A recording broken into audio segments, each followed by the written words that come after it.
Bonjour à toutes et à tous, nous sommes le 19 juin 2021 pour le 240e rapport de situation sur le Donbass. Un rapport qui va être principalement axé sur l'évolution de la situation diplomatique avec l'Ukraine qui nous invente la diplomatie quantique. Je vais revenir aussi sur l'affaire Protasevich, puisqu'il y a eu de nouveaux développements.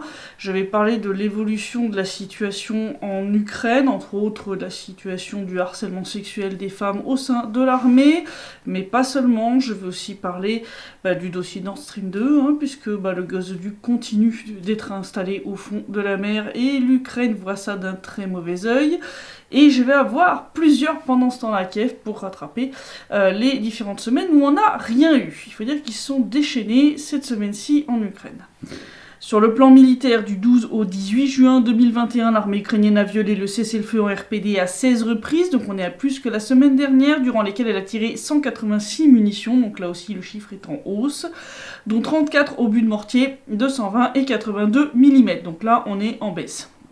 Comme je l'ai dit, on a eu un temps pourri depuis des semaines qui vient de se terminer, donc je pense que ça a énormément joué en notre faveur.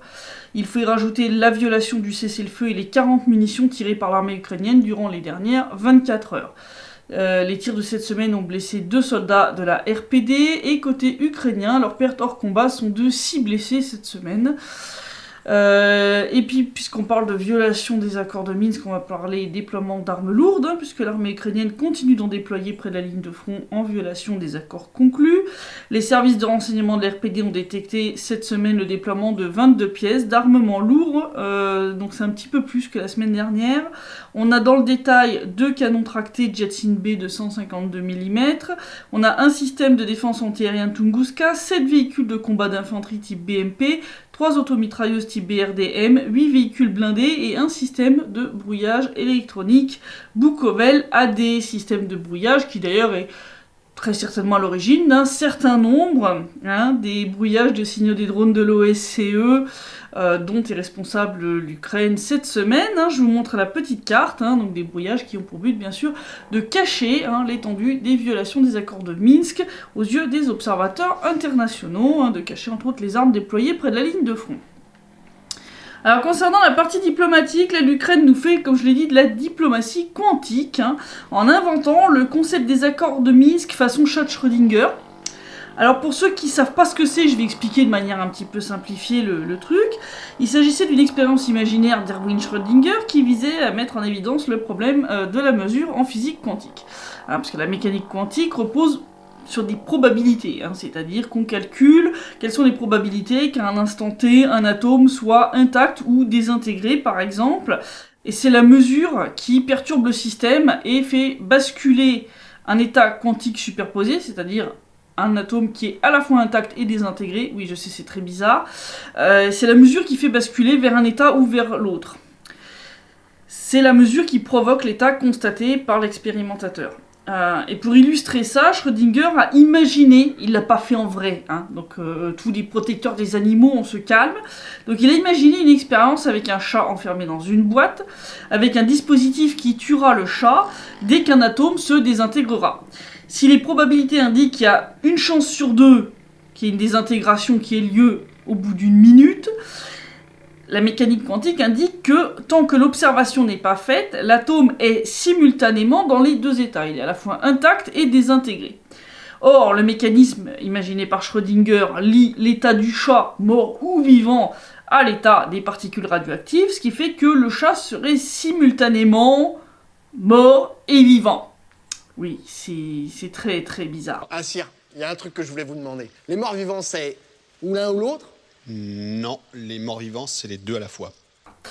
Tant que la boîte n'est pas ouverte. Voilà. Une fois que la boîte est ouverte, qui est l'observation, eh bien on va constater que soit le chat est vivant, soit le chat est mort. Au bout d'une minute. Donc tant qu'on n'a pas ouvert la boîte, on ne peut pas dire si le chat est mort ou vivant. Voilà, c'est surprise, surprise. Eh ben les accords de Minsk, du point de vue de l'Ukraine, c'est la même chose. C'est le secrétaire du Conseil de sécurité nationale et de défense, Alexei Danilov, qui a déclaré qu'il est nécessaire de travailler sur base des accords de Minsk pour résoudre le conflit dans le Donbass, car il n'y en a pas d'autres, mais que Kiev ne peut pas les mettre en œuvre tels qu'ils sont, je vous le cite in extenso, nous ne les dénonçons pas, donc il ne renonce pas aux accords de Minsk. Il faut travailler avec les accords de Minsk, il n'y en a pas d'autres, mais il faut comprendre que nous ne pouvons pas les mettre en œuvre tels quels. Sauf que je rappelle que changer l'ordre des points des accords de Minsk, comme veut le faire l'Ukraine, hein, ils s'en cachent plus, c'est déjà plus les accords de Minsk, puisqu'ils ont été conçus avec un ordre précis. Hein, voilà, si tu changes l'ordre, eh ben c'est un autre accord, c'est plus les accords de Minsk. Donc prétendre qu'ils ne renoncent pas aux accords de Minsk tout en disant qu'en fait il faut absolument les changer, bah c'est comme le chat Schrödinger qui est à la fois mort et vivant tant qu'on n'ouvre pas la boîte. Hein. Là, ils nous ont inventé la diplomatie quantique, dans laquelle un accord est à la fois théoriquement accepté pour application, mais sans l'être. Voilà, c'est magique. C'est magique, c'est l'Ukraine, c'est incroyable. Il n'y a que pour nous inventer des trucs comme ça. Hein. C'est assez hallucinant. Pendant ce temps-là, vous allez voir, vous allez être gâtés, hein, préparez-vous. Je vais reparler donc de l'affaire Protasevich, hein, puisque suite, vous vous rappelez, à la proposition d'Alexandre Loukachenko, le président biélorusse, de laisser les enquêteurs de la RPD et de la RPL venir interroger Protasevich et puis aussi avoir accès à des éléments du dossier, eh bien la RPL, de son côté, a obtenu des preuves de la participation de l'ancien rédacteur en chef de Nexta à des crimes de guerre commis par le bataillon néo-nazi Azov, hein, dont il faisait partie en 2014-2015. Dans le même temps, la RPD a lancé sa propre enquête pour vérifier s'il ne serait pas impliqué dans des crimes contre les civils de la République quand il servait à Chirokino, près de Mariupol.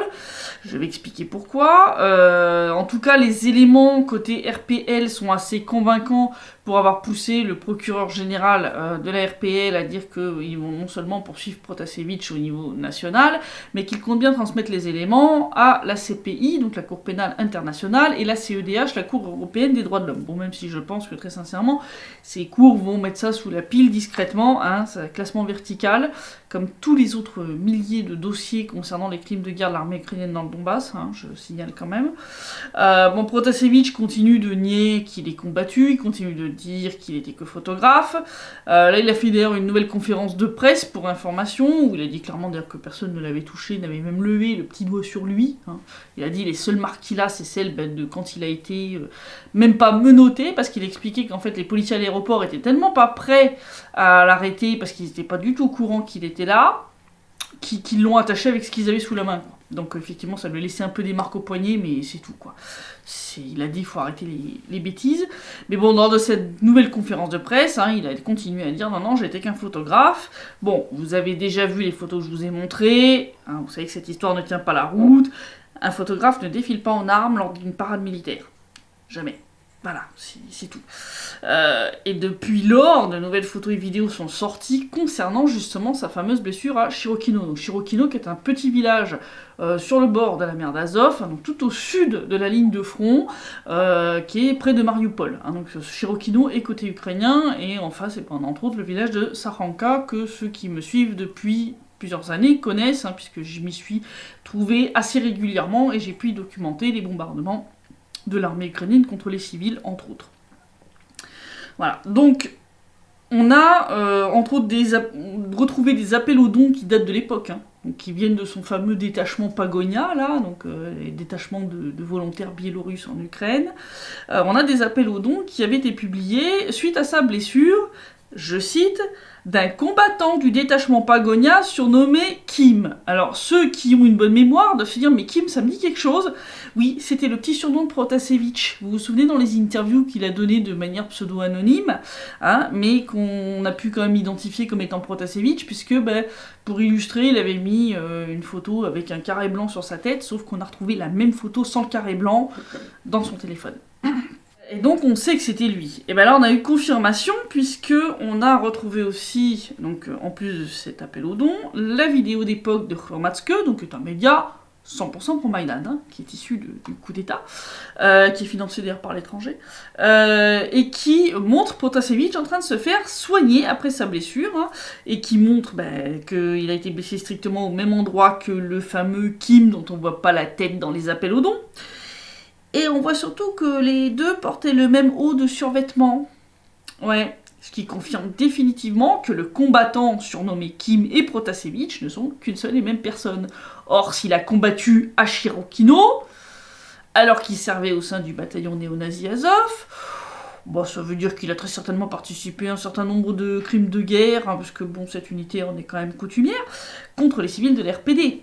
Hein, bah oui, parce que s'il a combattu à Shirokino, ça veut dire qu'il a certainement participé à des bombardements contre Saranka, contre Biesi-Minoye, contre Kominternovo, etc. C'est ce qui a motivé le procureur général de la RPD à se pencher sur le dossier et à lancer sa propre enquête. Donc il y a de bonnes chances que la RPD fasse aussi une procédure contre Protasevich. Bon, face à la multiplication des affaires pénales et à ce qui risque en matière de peine s'il était extradé en RPD ou RPL, bon, on comprend pourquoi Protasevich continue de prétendre qu'il était qu'un photographe. En dépit des preuves et du bon sens, mais je suis pas sûr que ça va suffire s'il devait faire face au juge de la RPD ou de la RPL. Je pense que... Change de défense, mon gars. Mais clairement, je pense que...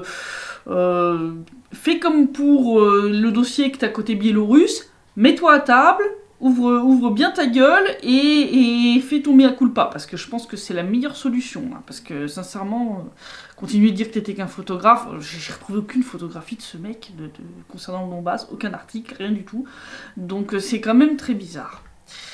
Et je vous disais qu'on va parler de la situation en Ukraine, entre autres le problème du harcèlement sexuel dans l'armée, qui n'est toujours pas pris au sérieux. Les victimes sont laissées complètement à l'abandon par les autorités, pendant que des ONG, payées entre autres par des fonds américains, se gargarisent de leurs cours inutiles contre le harcèlement, parce que, bon, je suis désolée, c'est pas en disant aux officiers qui commettent le harcèlement que c'est pas bien qu'ils vont arrêter, hein. C'est pas en mode le harcèlement c'est tabou, on en viendra tous à bout, que ça va changer les choses. Faut arrêter les conneries, hein, c'est pas leur conférence avec 3 PowerPoint qui vont changer l'affaire. Non, ça c'est... Il faut une implication des autorités judiciaires du pays. Donc on en avait déjà parlé donc, sur la partie anglophone de Donbass Insider en juillet 2019. On avait parlé entre autres du cas qui était le plus médiatisé à l'époque, était celui de Valeria Sikal, hein, donc, qui était membre des forces armées ukrainiennes et qui a subi des attouchements de la part de son commandant, qui lui avait promis une promotion, en gros si elle couchait quoi. Hein, le mec traite toutes ses subordonnées féminines de suceuses. C'est sympa quand même, hein. C'est sympathique. Face aux plaintes de la femme en question contre lui, le commandant, donc, qui s'appelle le colonel Viktor Ivaniv, a justifié son comportement par la soi-disant agression russe dans le Donbass, qui a lieu à 1000 km de là où est stationnée son unité. Fallait oser là, quand même celle-là. Hein. Je sais bien que c'est en mode keep calm and blame Russia, mais là quand même faut un petit peu arrêter quoi, quand même, hein, de tout mettre sur le dos des Russes quand même. Alors depuis qu'elle a porté plainte, il y a 2 ans, rien n'a bougé. Hein. La justice fait en sorte de faire traîner le truc jusqu'à la date de péremption, hein, entre guillemets, c'est-à-dire la date à partir de laquelle ça sera plus possible parce qu'on aura pas dépasser le délai. Et pourtant, il y a d'autres témoignages, non seulement d'autres femmes, mais même de certains soldats masculins qui ont confirmé que le mec est absolument abject. Hein, et bon, comme la justice bouge pas, le message qui est passé, c'est que ce genre de comportement sera pas puni. Allez-y, c'est open bar, quoi. C'est open bar. Comme je dis, il n'y a rien à faire. Hein. Même les multiplications de témoignages concernant ce colonel n'y font rien. Hein. Les autorités ukrainiennes ont, semble-t-il, trop peur de poursuivre cet officier, de peur que ça ternisse l'image de l'armée ukrainienne, donc ils font plutôt l'autruche que de régler le problème. Ouais, alors je suis pas sûr que ça va améliorer l'image de l'armée ukrainienne, parce que bon, les gens parlent, il y a les réseaux sociaux, on n'est plus à l'époque... de la Pravda soviétique, les mecs. Là, la technique d'enterrer le truc, d'essayer d'enterrer le truc, ça donne une image encore plus déplorable, non seulement de l'armée ukrainienne, mais des autorités du pays en prime. Hein, voilà. Il y a eu d'ailleurs une autre femme soldat, Olga Derkach, qui a signalé des attouchements sexuels de la part de son supérieur direct. Le mec en question passe son temps à dire que si une femme se voit proposer des rapports sexuels, elle doit accepter. Voilà, le mec prend toutes les femmes pour des putes, et on a des ONG financées par les États-Unis qui te sortent qu'elles vont remettre ces mecs-là dans le droit chemin avec un cours et un diaporama PowerPoint. Mais oui, bien sûr. Tout va bien, tout scintille, sauf que bon, là on a eu le 9 juin 2021 une jeune lieutenant de 22 ans, Karina Shemchuk, qui s'est suicidée. Alors je mets des guillemets parce qu'il y a eu plusieurs chaînes Telegram ukrainiennes patriotiques, donc pas des machins pro-russes, qui ont déclaré avoir obtenu de certaines sources au sein de son unité des informations selon lesquelles elle a en réalité été frappée à la tête avec la crosse d'un fusil, violée, puis abattue, le tout déguisé en suicide. Voilà, depuis silence radio, l'armée essaye de se dépêcher d'enterrer le corps, donc à mon avis on n'en saura pas plus encore une fois, le dossier sera classé verticalement, mais ça va pas arranger les choses, parce que là, il y a environ 50 000 femmes qui servent actuellement au sein de l'armée ukrainienne, et selon une étude qui a été menée de manière anonyme, on a quand même une femme sur 10 dans l'armée ukrainienne qui a été harcelée ou violée, et seulement 5 à 10% des cas sont rendus publics. Voilà, et vu le comportement des autorités ukrainiennes face à ce problème, je pense que ça va continuer encore longtemps. Voilà. Et puis je vous disais qu'on va reparler du Nord Stream 2, puisque l'Ukraine plonge de plus en plus dans les déclarations et exigences délirantes concernant Nord Stream 2. La dernière en date est l'exigence de compensation en échange du lancement du gazoduc, ce qui montre que le pays n'est plus qu'un parasite qui vit aux dépens des autres. Malgré les sanctions américaines qui ont permis à l'Ukraine de gagner 50 sursis entre guillemets en matière de transit de gaz, il est désormais évident que Nord Stream 2 sera finalisé sous peu, puis mis en service, ce qui signifie qu'en 2024, quand le contrat actuel de transit prendra fin, il y a peu de chances que Moscou en signe un nouveau. Et l'Ukraine se retrouvera sans gaz. Résultat, vous vous souvenez, on a eu Zelensky qui a chialé sur Twitter en disant que son argent du transit de gaz russe du pays agresseur, l'Ukraine ne pourrait plus entretenir son armée qui protège l'Europe du même pays agresseur. Vous vous souvenez, je vous en ai parlé il y a 15 jours pendant ce temps la Kiev, parce que c'était tellement délirant que ça n'avait sa place qu'à cet endroit-là. C'est la connerie à l'état pur, je veux dire. Mais dans ce domaine, le slogan de l'Ukraine, c'est toujours plus loin, toujours plus fort, dans la connerie.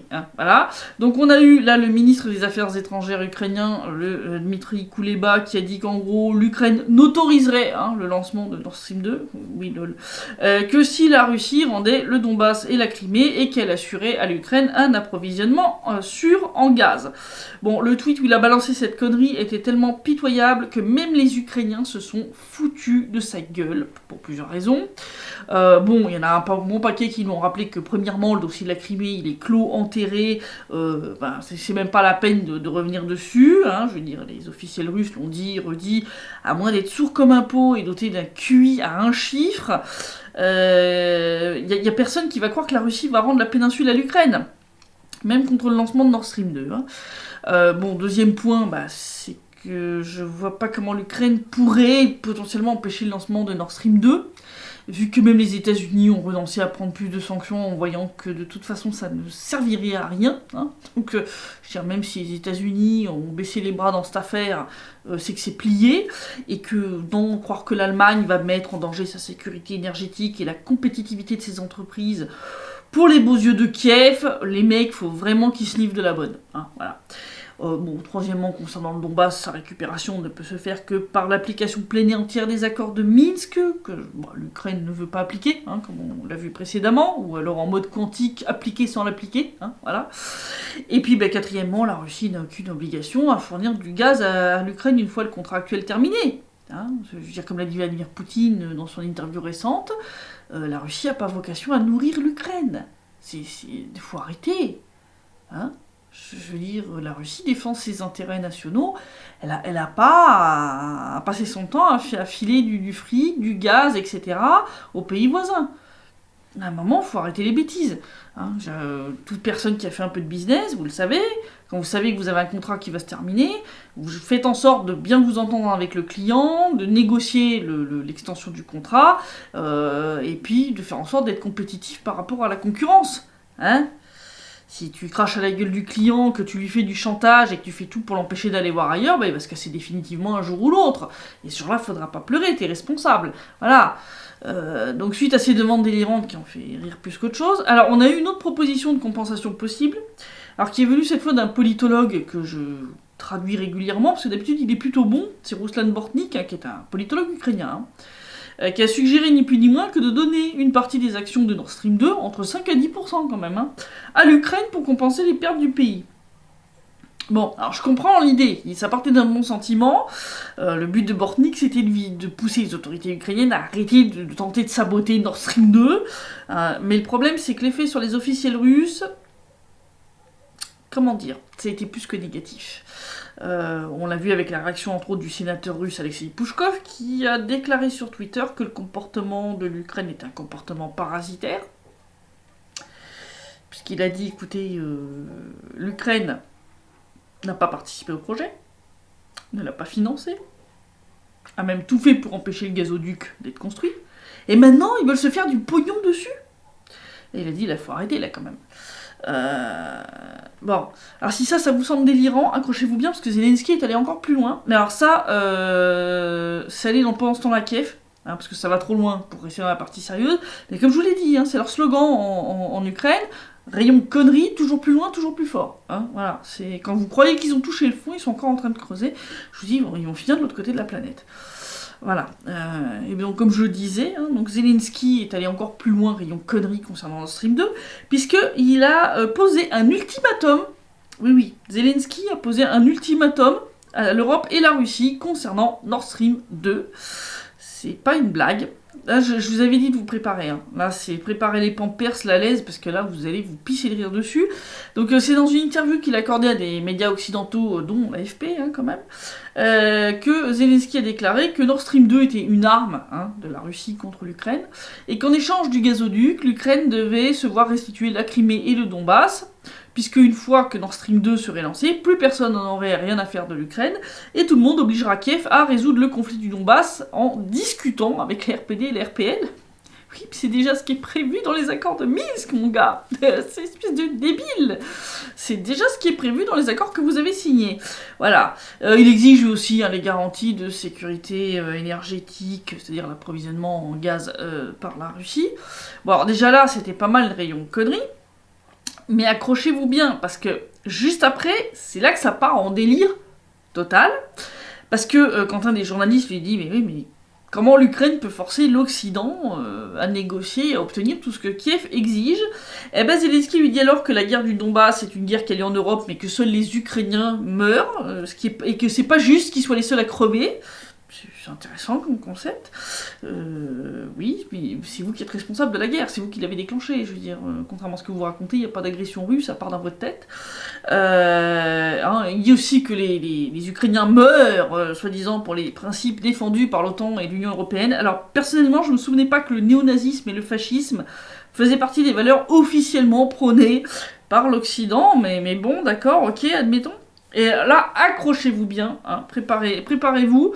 C'est là qu'il nous sort sa clownerie délirante, parce qu'il explique que si l'Occident ne fait rien, alors l'Ukraine n'aura pas d'autre choix que de régler le problème de la récupération de ses territoires toute seule, en se dotant, tenez-vous, de l'armée la plus puissante d'Europe en matière d'équipement et de troupes, en dépensant tout ce qu'ils ont, y compris sur le plan humain, pour y arriver, et que résultat, l'Ukraine ne pourra pas se développer sur le plan technologique et économique.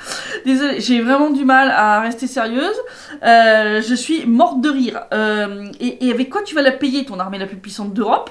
Parce que sans le gaz russe, t'es déjà en train de chialer que l'Ukraine n'arrivera pas à développer et entretenir son armée. Je le rappelle quand même. Vous avez déjà obligé des dizaines de milliers de retraités à les mendier dans les rues parce que vous les avez privés de la retraite minimum parce que vous n'avez pas le pognon pour les payer. Vous allez faire quoi pour payer votre super armée ? Vous payez plus aucune retraite, plus aucune allocation, vous réparez plus du tout les routes. Puis bon, sur le plan démographique, je rappelle que vos jeunes se barrent, qui restent de plus en plus que les vieux, le pays se vide, vous avez 2 fois plus de morts que de naissances, vous allez être bon pour recruter les retraités susmentionnés, pour remplir votre super armée de super soldats. Non, là, faut arrêter la cocaïne, là, mon gars, et vite. Non, votre armée a même pas été foutue de vaincre les milices populaires, et là, t'espères qu'en vidant complètement le pays de toutes ses ressources financières et humaines, tu vas en faire la meilleure armée d'Europe. Mais t'as fumé ou quoi ? Enfin, je veux dire, en plus, c'est très rigolo parce que là, la propagande se prend les pieds dans le tapis. Je rappelle quand même qu'il y a quelques années en arrière, Poroshenko nous disait que l'armée ukrainienne était déjà la plus puissante d'Europe. Donc, Enfin, tu vois, c'est complètement... Non, là, faut arrêter, là, stop. Non, arrêtez les conneries. Et dans la même interview, donc ça c'est le deuxième pendant la Kiev, dans la même interview, il nous a sorti une deuxième énormanerie. Oui, il nous a fait un double effet qui se coule. Il nous a parlé des exercices Zapad 2021, donc ce sont des exercices militaires conjoints entre la Russie et la Biélorussie, en disant que c'est normal que ces exercices inquiètent l'Ukraine, parce que soi-disant, lors de ces exercices militaires, les armées russes et biélorusses s'entraîneront à capturer Kiev, Odessa et Kharkov, rien moins que ça.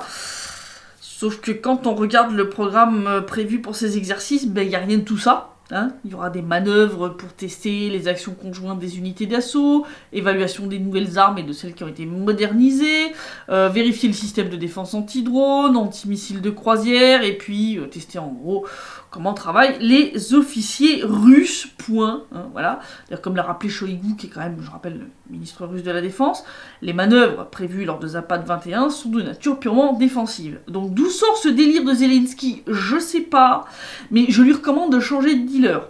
Parce que là, ce qui sniffe, fume ou ce qui s'injecte est en train de lui cramer complètement le cerveau. Faut que t'arrêtes, mon gars, là, ça devient vraiment pitoyable.